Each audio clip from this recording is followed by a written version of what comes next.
Thanks, Senator. Senator Kroger. Thank you, Madam Acting Deputy President. I rise tonight to make a few brief observations and acknowledge the tremendous work of some committed Victorians who seek to make a positive difference to the lives of others, both here within our nation but also on the international stage.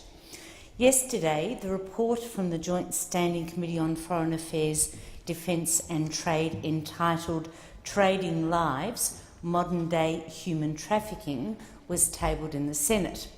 For many students of history, the subject of human trafficking is a reminder of the insidious influence that slavery has had across many continents, not least of all, as we know, in the American Civil War.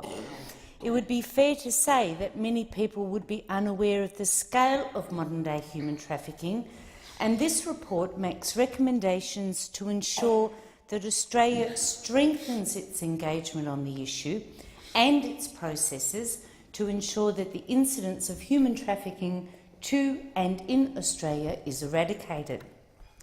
The report notes that the International Labour Organisation estimates that between 2002 and 2011, over 20 million people were victims of forced labour worldwide. Anti-Slavery Australia, known as ASA, reported that fewer than 400 people have been identified as trafficked in Australia between 2005 and 2011. The majority of these have been identified as sex workers. However, there have been reported cases of forced marriages, a concern that also rose during an inquiry that I participated in with the Legal and Constitutional Affairs References Committee inquiry into marriage visa classes. Concerns about the lack of accurate or even complete empirical data was raised when I recently met with representatives from the NewHope Baptist Church in Blackburn, Victoria, with a Liberal candidate for deacon, Michael Sukkar, and Senator Michaelia Cash. The church runs many programs, with one of them coordinated by Jess Sanders, a very impressive woman, along with Di Buchanan, who passionately seeks to make a difference. The program is called Unshackled and is supported by many at the NewHope Baptist Church. It is a program that Michael and I strongly commend, as it seeks to firstly raise awareness of the incidence of the sex tourism trade, ethical shopping, women trafficking, to mention just a few issues. They also seek to help women with their advocacy for Project Respect and Streets of Freedom, causes that assist women exiting the sex industry. The work that members of the NewHope Baptist Church undertake is but one example of the tremendous community engagement in the electorate of Deakin.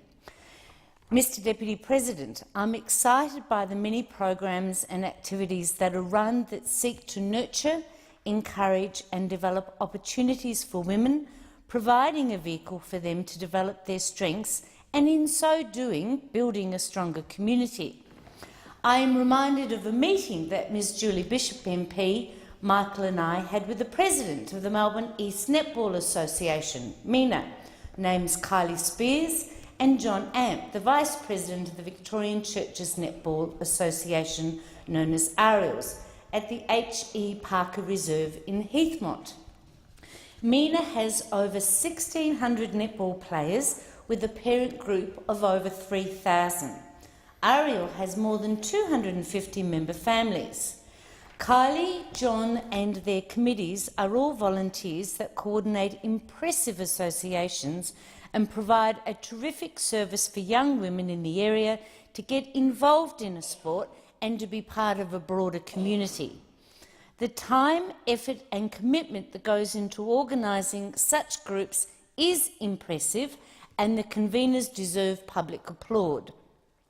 Another group, catering for a different demographic, is the Chicks with Sticks group, coordinated by Angela Leung, based at the Urban Life Church in Ringwood. Mr Deputy President, given the prominence that knitting has been given today, I thought it appropriate to recognise the volunteering they do for distribution in the Maroondah area.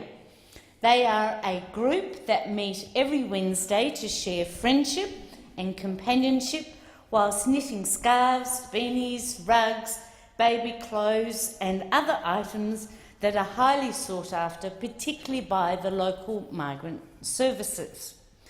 At the invitation of the pastor, Anthea Smits, Michael Suka has formed a strong bond with this Christian-based group, singing their praises at every opportunity. It is such groups that ensure that the spirit and strength of the local community remain strong, bringing people together while supporting those who need it.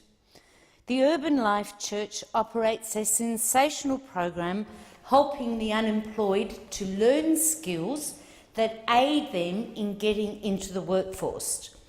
Whilst receiving small grants, they are largely self-funded and deserve government support. Their programs are all about breaking the poverty cycle and giving people a hand up so that they can take responsibility for their own lives, a sentiment that I strongly applaud. Mr Deputy President, the admiration I have for such selfless volunteers has no limit. They provide not only an enormous service to the local community, but also to the greater economic good of all. By helping individuals to reach their potential, they provide an enormous good. This is a sentiment shared by Michael Suka, the Liberal candidate in Deakin, a value that is held deeply within his DNA. It is a quality that is prized, and should he be given the honour to represent the people of Deakin, will hold him in good stead. Government should be about respecting the obligation to serve all. I have absolutely no doubt that should he be given the opportunity, he will not disappoint. Thank you, Senator Kroger. Senator Crossan. Thank you, Mr Deputy President. Last Thursday,